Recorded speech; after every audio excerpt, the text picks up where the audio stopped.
What's up, guys? Sleepy here, and welcome to this week's top 5 favorite badass trainers.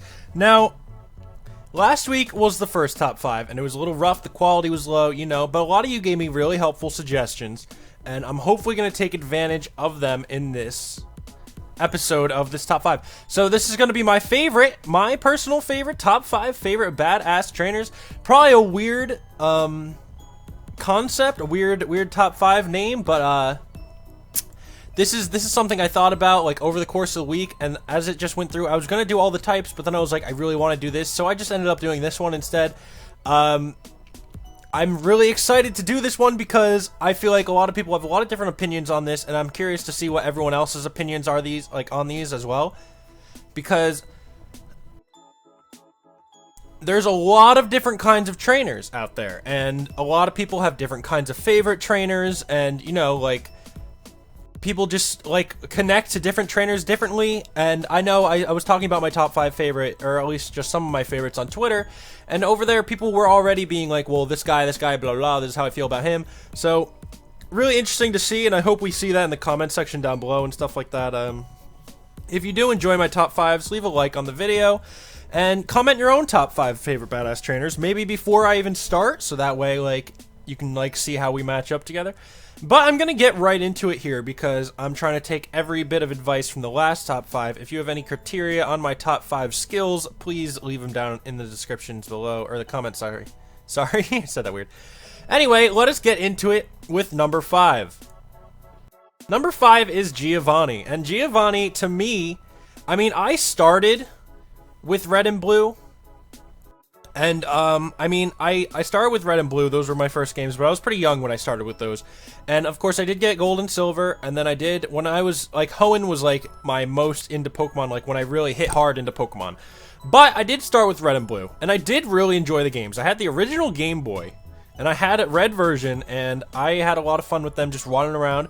I was very young, so I didn't fully understand the concept of anything, but, It was fun, and Giovanni always came across to me as super awesome. He was the only gym leader in Gen 1, I'm pretty sure, to leave the gym, like, be outside of the gym, and the fact that he was, like, a secret gym leader, like, no one knew who he was. I mean, back then, obviously, because back then was a time without internet, without, like, all that stuff, when all you knew was the rumors on the playground, and some kids on the playground didn't even know, like, who the 8th gym leader was. Like, people don't know these things, man.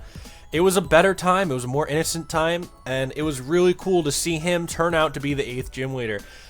Especially after being such, like, a power figure. He was the leader of Team Rocket. He was a secret gym leader. He had all this cool stuff about him, and I feel like that makes him number 5 on my badass list, because he's kind of really cool. I mean, we have tons of different, like, versions of him. We have anime version, which he always seems pretty cool in that. I mean, we get in the anime, we get the side of Team Rocket that is basically a joke, right? Jesse, James, and Meowth, they're a joke. They're nothing serious. They're kind of like, there just to give random filler episodes a plot.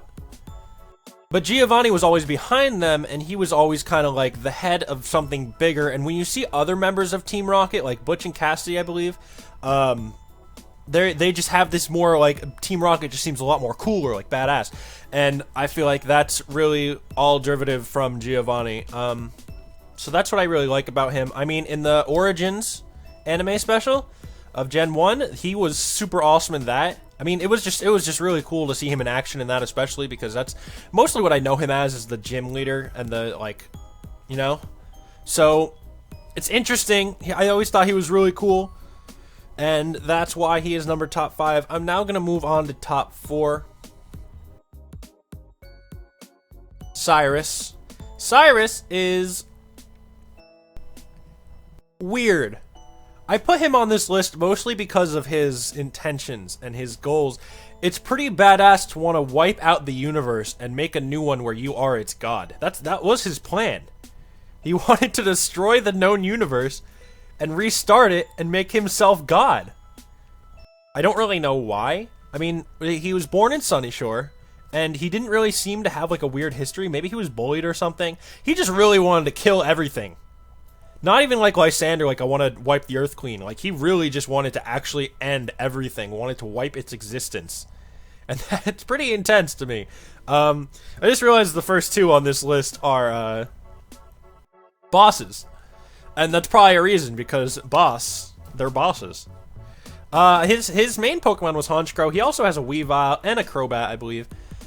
He's got a cool team. He's got a cool air to him. He has this cool, like, flow, this cool feeling to him. I just feel like he's really, really neat. And you gotta have some major balls to want to wipe out the universe. And he was never caught. The last we saw of him, he was walking deeper into Giratina's distortion realm, claiming that he will achieve his goal. He was never stopped. He just left. He just dipped. And he's probably still there doing, I mean, obviously it's not real world time, but like he's probably getting ready to relaunch his whatever, you know?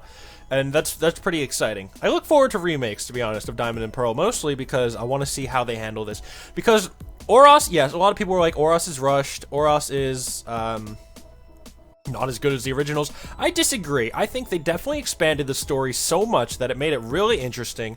They made it more lifelike. I feel like, obviously, the old games were limited, and they really expanded upon it in these remakes. And I love that. I mean, Heart Gold, Soul Silver really stayed close to home.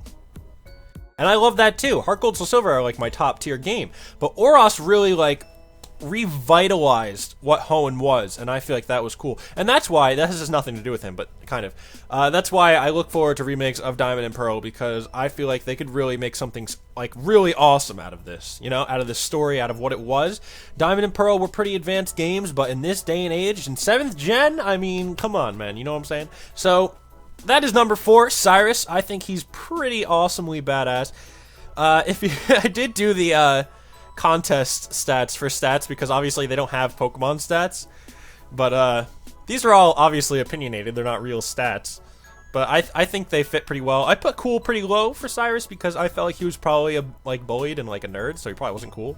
But he is tough and smart. Give him that. Number 3 is Wes. Now, Wes is from Coliseum. If you never played Coliseum, go play Coliseum. What is wrong with you? Are you kidding me? Coliseum is so good. XD Gale of Darkness, don't get me wrong, fantastic game. Really cool story, really cool premise. Michael was definitely a cool character, but was he badass? No. Was Wes badass? Well, let me tell you, Wes starts the game off. He's part of the evil team, first of all. He was part of the evil team. Starts the game off, blows up the evil team's building while also telling the police where they are, while also riding off into the desert on a weird hover bike thing with his Espeon and Umbreon. Wes is badass. Wes is like if there was such a thing as Shadow the Hedgehog in Pokemon form, it would probably be Wes. Because he's that badass. Edge, he's got that edge. He's like really cool silent type. He's just, I mean, obviously he's a player character, so obviously he's a silent type. They're all kind of silent type. But like he has that like air to him where he's super cool. He's got this chick following him around, like trying to get in his pants, and he's like, nah, girl. He's just like, nah. And that's also really cool. He's really cool. That's why I put his coolness all the way to the max, because he is really cool. And he's from a really cool game. I mean, Shadow Pokemon, can you get any more edgier than that? And he's catching them all. He steals Pokemon. He has a machine on his arm to steal Pokemon from trainers. It's wild. That is wild. Oh, he's overwhelmingly badass, honestly. But he doesn't top the next 2 for me. So, I'm about to get a whole lot more badass in here. Cynthia is badass. I mean, she's badass. I don't know how else to put it. She is super hard.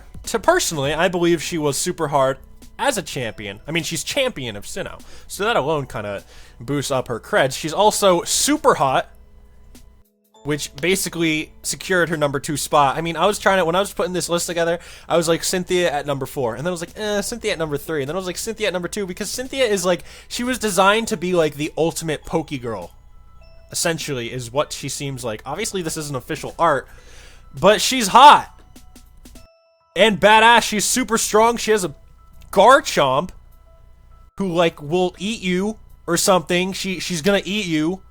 her Garchomp, and she's crazy. And this brings back again why I kind of want Diamond and Pearl remakes. I feel like she's gonna have like, I mean, obviously she would probably have Mega Garchomp, which we already know what it looks like. But that just the picture of that is just super cool to me. She has a Garchomp, and she also is associated, as well as researching, one of my favorite lores in the Pokemon universe. The background of Arceus. She's very into Sinnoh legends, obviously. The legendary Pokemon of the Sinnoh region. And she researches them and searches for them, and she's looking for them, and she's all like, yo, where are you? And she does appear in Heart Gold, Soul Silver, and she finds Arceus. That's badass. And then Arceus, like, poops out a little egg for you to have, and I almost put Arceus on this list, but Arceus isn't a badass trainer. But he is badass. Arceus is really cool to me, and I'll probably get to that in another top 5 somewhere. But Cynthia is just, I mean, she's seen Arceus. She's the champion of the Sinnoh region. Very powerful trainer. She has this, like, almost like a mysterious air. She's not withholding of herself, but she has, like, this mysterious feeling to her. And she's super hot. Ultimate Pokegirl, for sure. Definitely designed by Masuda himself to be his ultimate waifu. Probably Sakurai, maybe. That didn't make any sense, did it? Now we're gonna go into the runner-up. Gold. Now, I wanted to... Someone was like, yo, you should put runner-ups before the first one, because then people have to, like, really wait. And I was like, that's kind of, like, mean. But this is our only runner-up for this, this top 5, so... You guys will have to stick through this. Now, runner-up obviously means he's not in the top 5, and I really wanted to quickly explain why. Gold is very badass. I mean, he's really cool. He was a really cool protagonist, but he also became Ethan. And Ethan is the opposite of badass. Ethan is like that kid that no one likes and is a huge dork and you hate, and I don't like Ethan at all. I don't like Ethan. I love Gold. I love Gold. I hate Ethan. I'm big on the Adventures manga, and let me tell you, Gold was cool. And it's a shame. It's a real shame. But without further ado, that was our runner-up Gold. We are now going to move on to number 1. Red. A lot of you probably saw this coming. I mean, it's Red. I don't really know. I expressed my interest in Red a lot, and a lot of people were like, well, you know, he doesn't have personality. He's not badass. But I feel like that really reflects you as a person. Me personally, I'm pretty badass, and I was Red. I played Red. I was Red, and I beat the game. And then in Gold and Silver, you battle you. You battle yourself. You battle You filled this guy's shoes, and now you're someone else. It's almost like being reborn and battling a past self. It's interesting. It's a crazy concept to me. And the fact that he is on top of the strongest point in the game, just waiting. There's no way to heal up before. I mean, you have potions and stuff, but, like, you don't know what this is. You don't know what's happening. He's just waiting on top of this huge snowy mountain with this team of the strongest Pokemon from Kanto, basically. I mean, obviously, it's not like Mewtwo and stuff, but he's not an Uber's nerd. He's just really strong, really cool.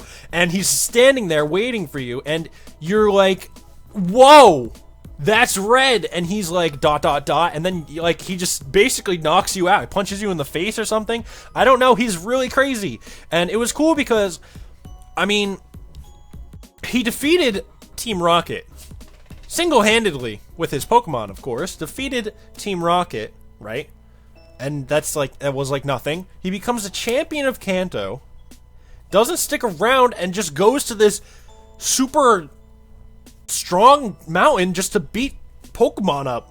That's all he wants to do, is just kill things. Not realistically, like, they just faint and he's just training, but he wants to be the very best, like no one ever was, and he became that. And it's probably, like, one of my favorite things, and this is also what amounts to Gold's badassness, is that Gold does beat him, if you can manage to beat him yourself, but Ethan's such a dork, so I don't like Ethan. But anyway, I mean, look at him. Look at him. Incredible. Absolutely incredible. He's just one of my favoriteest ever kind of he just always has this badass feeling to him, and that's why I feel like he deserves #1. And a lot of you probably saw this coming. If you follow me on Twitter, I was talking about this on Twitter. I was saying that Red is probably the most badass, and this is kind of where this idea for the top 5 came from, because randomly I'll just think, I do this a lot, I just think about things for no reason, and I'll just be like, you know what? You can't see it, but I'm putting my hand on my chin, I'm feeling my beard, and I say, Red is super badass. And it's like, wow. Look how badass he is. He's just really, he's something, man. He's something. And I just feel like he's strong, he's super tough, he's super cool. That's why his cool and tough stats are maxed out. And, I mean, he's just everything you could have hoped to amount to be through the course of Red version. He's just super cool. And that's why I feel like he's really my favorite. He's my most badass character, is because he is kind of the most badass character. I mean, look at him. He's crazy. He's crazy. He's just wild. He's wild. He's out there. And he's ready to beat you up. Now, he does come back, and I guess this is technically canon. He does, in Black 2, White 2, he does come back for the Pokemon World Tournament. So it is assumed that he's not actually dead. There is a theory that he is dead. That he's just a ghost. And that makes him kind of more badass. But he's obviously not. I mean, he doesn't talk, which kind of amounts to the theory. But he's also, you know, the protagonist, so he's not going to talk. But, he's just definitely the most badass to me. Again, I would like to see your own lists. You know, these lists are very important to me. Because I feel like I'm having fun with this, and I'm hoping this one. We did our first top 5 last week, yeah, and it went well, I would say. Relatively good reviews, but the quality was super low because I was trying to learn Premiere, like last moment, and I just couldn't get a handle on it, and I didn't know what to do, so I just did it. It just went up like that, and I'm sorry. And it sucks that had to be my first one. But hopefully this one's quality way up. Hopefully this one, everything about this one will be way better. Because I put a lot of work into this one. And I'm hoping it really, really worked out. Obviously, maybe it'll do better. I mean, boobs in the thumbnail. Gotta work, right? Again, I would like to see your own top 5s in the comment section down below. Also, criteria on my top 5 skills, as well as critique. As well as general ideas for future top 5s, or general ideas on how I can improve this top 5 series would be appreciated. You can leave a like if you enjoyed this. If you really disagree, I mean, you can leave a dislike. If you're like, wow, dude, you're so dumb, get out of the camera face, then you can, like, really leave a dislike. If you want, like, I don't care. People gonna dislike no matter what, so you know what I'm saying. So, like, leave a like, though, please. Thanks. And, yeah. That's all I got for you guys today. Thank you for watching this top 5 favorite badass trainers. I will see you guys in the future, hopefully, sometime soon. I mean, you guys are super awesome, and I love all of you, so why wouldn't I see you? I will see you for tomorrow's 2-week-long Poke News and stuff like that. Make sure to check out my other series that involve things like Alpha Sapphire Supreme Randomizer and Pokemon Sweet Versus, where I recently found a shiny. Go watch the video before this one. I found a shiny in a ROM hack, which kind of sucks because I can't do anything with it, but it's cool because I found a shiny. So anyway, yeah, all that. And I will see you guys in the next video. Thank you again for watching. I really need to learn how to end these videos. Thank you again for watching. I love you immense amounts. You guys are really the best ever in the whole wide world. And I will see you guys probably in a future episode.